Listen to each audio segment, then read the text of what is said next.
Hey there, I'm Jess Ray. I've got a new record, and that means I've got new songs to talk about.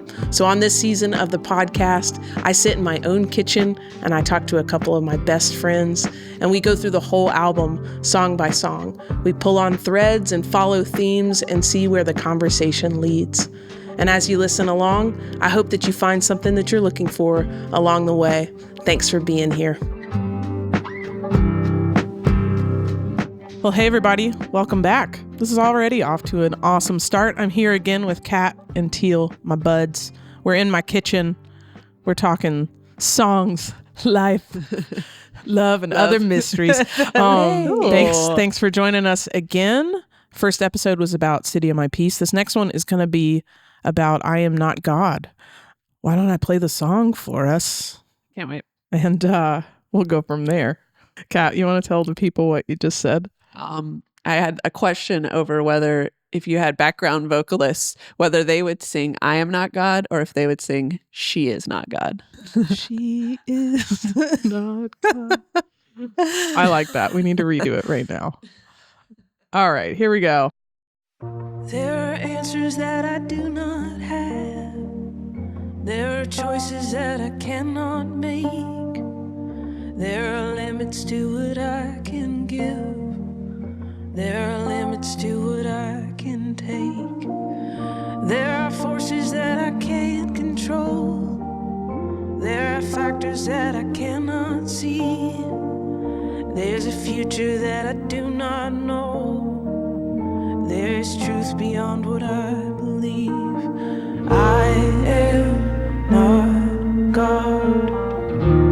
Oh, what a sweet relief. I am not God. It's not riding on me. I am not God. The world isn't in my hands. I am not God.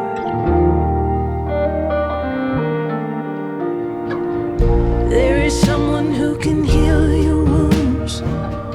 There is someone who can set you free. There is someone who can make you new. There is someone and it isn't me. I am not God. Oh, what a sweet relief. I am not God. It's not riding on me. I am not God. The world isn't in my hands. I am not God. I am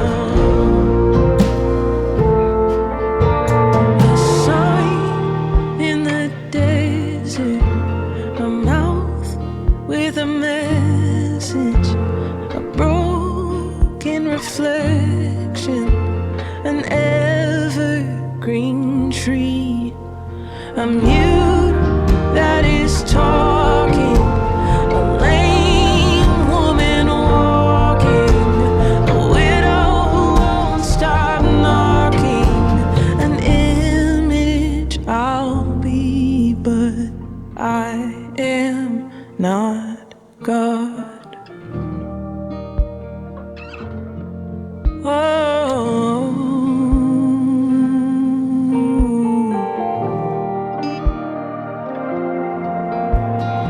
I am not God.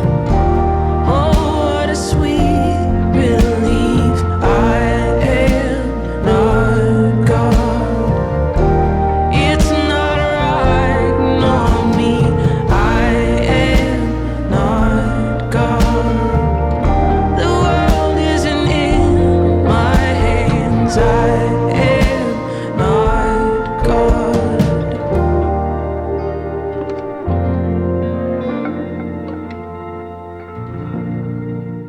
And scene. So good. Thanks. I feel like we needed to just sit and take that in. Yes, that's right. I am not God. Yes. Exactly. So Jess, talk to us about this song and the inspiration behind it. Yeah. I wrote it when I had to cancel an event last minute for personal reasons. And I was kind of like, I was just feeling so like bad about that. And I think I was that moment, it's not, the song is not about that missing that event. It was realizing like I am trying to be everywhere all the time. And I'm really hard on myself when I can't be everywhere for people or do what I said, or there's like still layers deeper. Like I am always trying to curate my image in people's minds, like I'm trying to look a certain way, so I wasn't on that event, ended up with a whole day alone. And I just sat at the piano and was starting what became like a couple months of writing the song and starting to work through like, whoa, this is a habit in my life that is not good. And you could label it all different things, but what I was realizing is there is a part of me that it's idolatry. It's like either people or myself, trying to hold myself up on a pedestal, or trying to like stretch to be multiple places at once, which is impossible for a human being. And like just not the way we were designed. Like we were designed to be in one place at a time. And God is what is it? Omnipresent.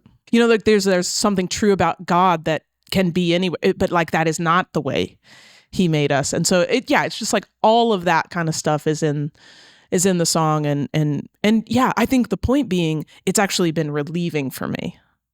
It's caused a sense of great, like deep breath, right, peace to confess that, and I'm sure we'll get into it, but there is something we are called to instead, and it's a beautiful thing. So anyway, that's kind of where the song came from. And well, I think I want to talk about that because the tone to me, like this song could have any number of tones. It could have a like, I am not like stop expecting so much of me. Yeah. This is I have boundaries. Like I need boundaries.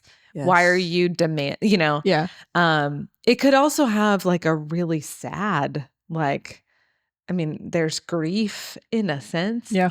And it's not, there's not a little bit of grief here, right. But mostly you say like it's a relief, and it feels like a relief in the song. And then of course you kind of come around to like a vocational, like it's actually like trading one like false vocation for like a true vocation. Ooh, yeah. But like, I want to talk about the relief. Yeah. Like, was that immediate? That's what I wrote down. Kat also wants to talk about the relief. I want to hear about the relief of it, but I had a similar response the first time I heard it. And I think as your friend, I was like, that's right. She's not God. Like when I was first hearing it, I was like, amen. She is not God. Don't treat her like she should be or that she is. Like in a protective impulse. You were like, totally. In a protective impulse. And like, I kind of want to go there and we'll see how it goes. But it's like Kat has a vantage point into my life, right, where she does see like people reaching for closeness, which is, I think, because I create something that's so like vulnerable and meaningful. Yes. It calls that out from other people. Yes. Yep. And then they like to connect on that. And at times they try to over connect with me. They don't actually know me. Yes. And so I think in a good way, you're always kind of able to go like, she's just a normal person. She just like, or like we says all that need to those me. friends, Yeah. And honestly, that around this time that I'm writing this, one of our other friends, Amy, because I where I'm at in the community I live in, and we run a worship gathering for, literally hundreds of people show up at it. And I was moaning to Amy at the end of one of those, like, I just keep forgetting people's names. And then I've met them like 4 times and I still can't remember their name. And she was like, you know what that does for them? Like makes you fall off some weird pedestal, and they just like their disappointment is actually like a good thing for that like image that they have in their minds of you to break. Yes. So they can get free of that thing. Yes. And so I just feel like Kat's another person in my life who kind of in a good way helps me get back down off of whatever little thing I feel like I'm standing on sometimes, whether I mean to be on there or if people put me up there. I don't know. Yeah. Well, and not to like go too long on that particular point, but like the thing I always think about, or I have like shared with people when you've been meeting people and I've been with you, is like wanting to share something that's like generally letting them know, hey, Jess is 100% who you think she is. First of all, that is true. Like the person who wrote this song and is presenting themselves on stage is 100% that person, but also this is a person that's like gifted by God, and wanting to kind of like turn it back on them and be like, there's a reason that like God connected you to her, because there's something inside of you, you know, totally. That's the same thing, you know? Mm-hmm. So yeah, but back on that like idea of relief and kind of like reaching that limit. Can you talk about like that sense of relief, of realizing? Like, yeah, it really was like a confession of my mouth to say like, I am not God. And the result of it was like whatever burden that I was talking about, like the expectation to stretch myself multiple places at a time, to always have to help people through anything that's going on in their lives, like whatever false responsibility I've picked up from like knowing that they're struggling or knowing that they're working through something.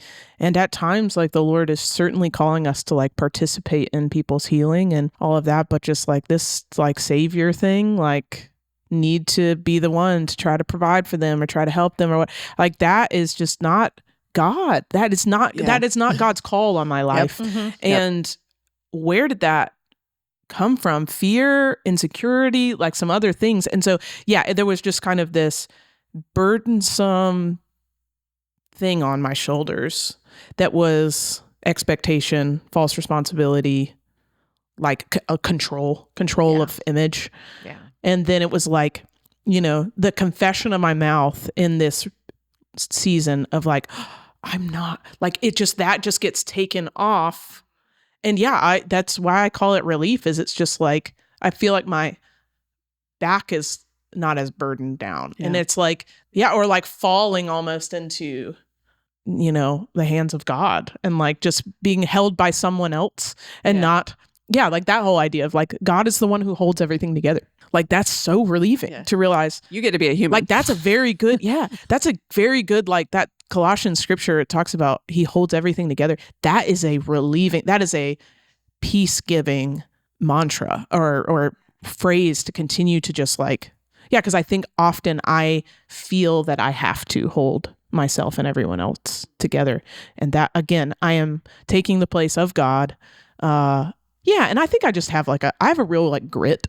You've probably seen that. It's like I can push through almost anything, and just realizing in this season of life, like you don't have to be so tough. You don't have to grit it out all the time. Like just be the weak part of you, like that part of you that gets no voice these days and is always muscling through. Like stop quieting her and let her just be in the lead, and like be weak and be not available and be over capacity and coming apart. And, you know, so again, relief feels like the right word, because it's actually a receiving peace that God is giving me, that someone else is in control. Totally. When it's like our needs, I think sometimes we try to not have them. Maybe just as humans, maybe as like women, there's like different reasons that we try to not have needs. Right. But for me sometimes, and I think you can relate to this and you probably can too, Teal, it's not always because someone like is expecting me to not have needs. It's because I'm like, maybe it's an element of pride or control or whatever it is, when it's like, I mean, I remember, you know, about a decade ago, and I was talking to someone and they were just like, you know, sleep, you know, food. And I just was like, it was like God was speaking so clearly to me. There's a reason that I made you to need sleep. Yes. There's a reason that I made you to need nourishment and food. Like these are all a part of you learning dependency and learning to rest and learning that you're not like me. God doesn't need those things, you know, and God provides those things for us and gave us the need for them, you know. But I can kind of push back against that sometimes. Totally. But in general, just like we can kind of have I'm fine, I can tough this out. Yes. And God's like, I didn't make you to tough this out, yeah. you know? I made you to be sustained by me, but I didn't make you to tough it out. So. Totally. Well, and I think there's underneath of kind of, Jess, you were saying something like this, like underneath of that, there's this assumption like it's good for other people if I serve as a God-like figure to them, which of course is not true. You know, it's also bad for them. That's right. That's exactly and right. And I think about, I mean, Jesus, who of course like takes on all the limitations of being human, that he like, people also didn't relate to him as like, I'm so glad you're here and you're caring for all my needs, because there was still a perception that, you know, he wasn't enough of the things that they wanted him to be. Yeah. Yep. And so I think that understanding like the fickleness of our own hearts, other people's hearts, expectations, like this coming to like a safe, like steady, the image that is like the true image, right? Like Hebrews talks about, like that is so corrective to our kind of baseline assumptions, which are, but it would still be kind of great if I was God. Totally. Like I might not be, but like, wouldn't it be great if I was? Right. And wouldn't they be so happy? Right. Wouldn't my kids be so happy? Wouldn't my friends be so happy? Yeah, Wouldn't my family be so happy? It's like, well, no, as it turns out. No, Totally. That's such a good point. Yeah. Limitations is the word. I love that you brought that one up. That it's like, that is what, Jesus took on limitations. Wow, yeah. He had a real family line and a real culture and lived in one place. And that's right. Yeah, he did not, like, when God did enter history, which is like, I'll never get over that. Like, that to me is what just, the Christian story is, you know, the incarnation, that God himself would become a human. I'll never get over that. And I think, that like in that, there's this, he didn't become a human through some like, I don't know, like lightning strikes a rock and it creates this superhuman, like mythological story. thing. Yeah. It's like he was literally born from a woman and lived in a real place. And that word limitations is so meaningful. And so it's just like, I think this song is accepting the limitations of your life and the role that you have been given by God. We're talking about limitations and we're talking about like what you aren't. And then there's just this like moment of beauty and brilliance. Yes. The bridge. That is just like climactic, like in every sense. And it's like, here's the vocation I'm giving up, the false vocation for this like true image bearer. And how did you like, it's such a collection of metaphors. First of all, how did you land on those? Yes. Like, were there any that you were like, that took a while? Right. Yeah. I want to hear. Yeah. More about that. I love that so much. Yeah, that's a great question. Thanks for picking up what I'm putting down too. Like, I think all of that was, I didn't have the language to say that's like switching a vocation or like an identity and the bridge is me switching, back to taking on what I've been given, what we've all been given as images of God. There's actually such an invitation, like such a beautiful invitation to that. So I mean, just going through them, a sign in the desert, I'm thinking of John and how he was sent ahead. So he's like he's a voice for the real thing, but he's not the real thing. He's assigned to the real thing. He was a messenger, a mouth with a message.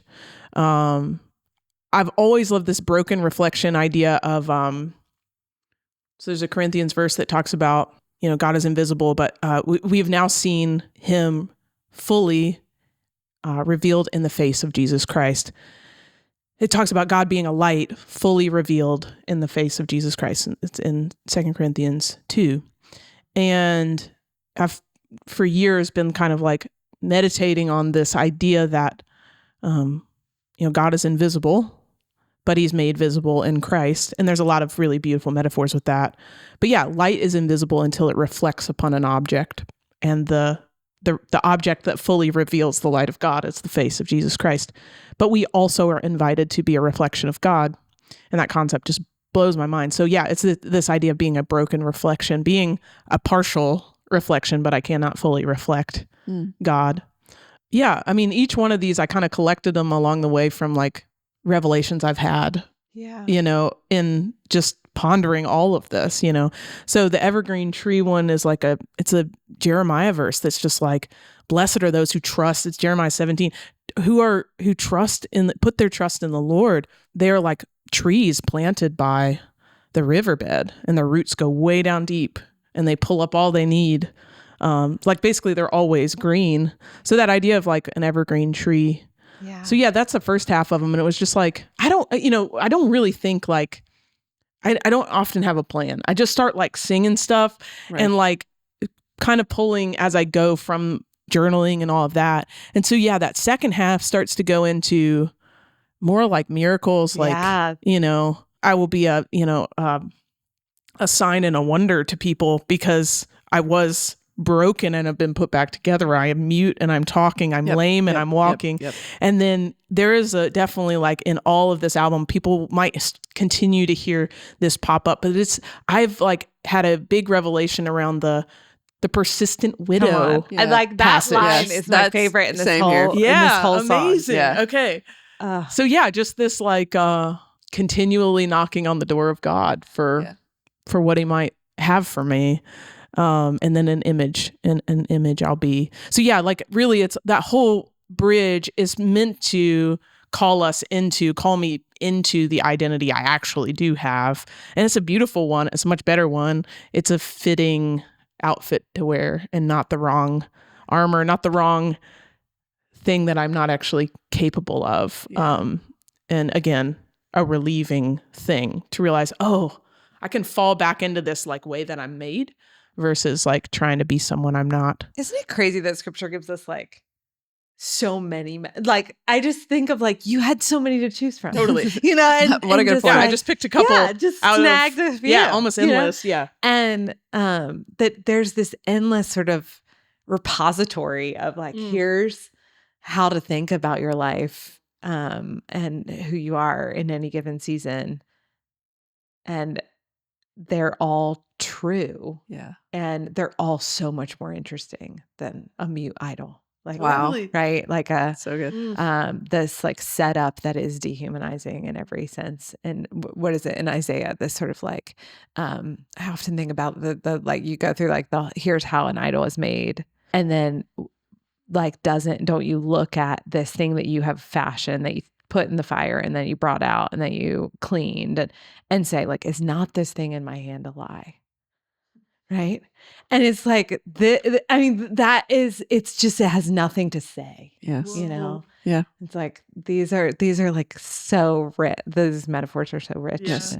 Yes. I know there's all these times in the Old Testament where you just see them being like, but it's wood, right? Like, like someone made it. It cannot hear. Yes. Yeah. Yep. Wow. Oh, it's crazy. I love that you're taking it to the like actual idol thing, because that's what I've been thinking about too, is like the actual like thinking of it as a old school idol. Like none of us really have experience with, I don't, do you? Like I've not seen many like carved idols in my life, up on people's shelves and stuff like that. Certainly. Yeah, for sure. Like it definitely comes from a different cultural Yes. context. So I'm a little bit like trying to like imagine that, and that's not familiar in my context. Is definitely in the biblical context. But yeah, I really like thinking of those idols. And it's going to take me 2 seconds to find this thing that I wrote. But I've got I was on this exact theme the other day, cool. trying to write a prayer, and it went that direction. Death to my image, to my anxious curation of self, to my fear of what people think, and to my compulsion to spin things in my favor. Death to my control, to the lie that I have superhuman limits, to the illusion that I can be everywhere, and to the toil of having to get everything done. Death to my ego, to my addiction to validation, to my dependence on understanding, and to the requirement of praise I place on others. Death to the idol of self, let it fall down in the night and be discovered in the morning, face down in the temple, shattered in humility. Come on. Dagon, I think, is the idol that that falls down in the off temple. and his arms break or whatever. So yeah, the last stanza is or before the ark, I guess. Yeah. Yes, the ark so God's actual presence gets brought in. Yes. And he falls off in the night. Yes. And shatters. Such a great story. So yeah, for whatever reason, while I was writing this, it came up, and that's why I was thinking about, you already brought up actual physical idols. So yeah, I want that thing in me to fall like an actual idol. I love that you brought the presence of God in the ark gets brought in, and as a result, it humbles what must be humbled, and that part of me actually is shattered. I love that. So isn't the response they're like, send it back? Don't they send it back? They're like, okay, you can have Too scary. You can have your ark back. Totally. Yes, Take that's the exactly presence right. of God back to your camp. We So would rather great. not. Perhaps that's an apt reminder, right? That like there is something like stripping of all of, like there's a real grief and loss in not being God, admitting that you're not God, being willing to let people down. Yeah, there's a shattering There is a shattering of what needs to be broken off, and or just like a fear of God. Like it's like God still is God, and he deserves like total worship, total like praise and surrender. And so it's just like, it is a humbling process. Yes. To be like broken before him. But it, like, again, I think we all have experienced how good that actually is, but it's painful. I think the process of it is painful. I'm kind of curious, like, why is the widow who won't stop knocking? Like, do you have? I think whenever I've seen you sing this live, because you've definitely done it at least a handful of times. And for a couple years now. Yeah. Yeah, like people get hyped at that moment too. Like just like in the audience, you can feel like there's like a bit of a cheer and a bit of a like, it starts with the lame woman walking, and then it goes to a widow who won't stop knocking. And to me, and this is just like my interpretation of like my experience and maybe the experience of people around me, is like it's this like I'm not God, but I've been transformed. Yes. And I'm not gonna stop. Like I'm on this journey, and I'm like, I am not gonna quit like going after you, God. And it's kind of like, it's very like, it kind of gets you amped. Like yes, like I have been changed, and I'm not who I was. I have a different identity now, but it's not God, but it's a different identity. And I want to keep going after this. I don't know. Yeah. What's your thought? No, I think that's so, yes. I think the sort of build up from there. But it is the point at which all of a sudden the relational project hits like the climactic point. Like, because it's not just a trade-in of vocation. It's like, we cannot trade in to proper vocation without an encounter with Jesus. Yeah. Like it's not just like, oh, it's a bummer that I have an idolatry problem. Let me work on that. Yes. There was a revelation. Something happened. Yeah. Absolutely. And then it's like the widow won't stop knocking, not just for the things that we need, but for this very thing, for the like, what does it look like to bear the image well? Yes. Totally. Yes. That there's like this moment of like, oh my goodness, like he is also enlisted in this project with me. He is like, it is a sweet relief to you, Jess, to not be God. It is a sweet relief to you, Kat, Teal, all of us. Yeah. So it's like, keep knocking for that. Totally. And all the things, you know. Yes. And I just think this whole project, which we're going to talk about, is like such a revelation in like embracing what it means to be a woman and a female made in the image of God. Yep. And it's like that. Yes. And I just like these are like stories trying of women. to hold on to who the women are and keep giving more examples of, because I remember writing that going like, oh, I haven't heard people sing like we'll hear about maybe characters like in songs and stuff like that, but I feel like they're always masculine. Or like, anyway, it was just like interesting to sing a widow who won't. I remember thinking like, I'm not used to singing that. Or a lame woman walking. Like, I'm like, was there a lame woman in the Bible? I'm not sure. I just am like, sure that there was someone. Yeah. That's right. You know, and then, the widow thing. And then, what I was thinking about with what you were saying is the widow idea also brings us past just like, I'm God, you're not, so stay in your place. Yep. It actually puts us in this place where God is inviting wrestle, knocking, friendship, like just this seeking, finding, you know what I mean? Like the widow is actually giving us the picture that God is God, I'm not, but he is inviting a friendship and a back and forth, and a communication with him and a pull and push that's pretty amazing. Like, I mean, that's audacious. Like he's inviting an annoying amount of literally interaction from us. Well, and I can't help but think that like without that, then we're just like on a lower pedestal. You know what I mean? Like if like we're not actually knocked off the pedestal if we're not like now like with him and going after him, we're just like a pretty little one that's like, but you're not the big one. You're the little one right here, versus like the one that's like being invited to engage, get off the pedestal, come over here, you can move.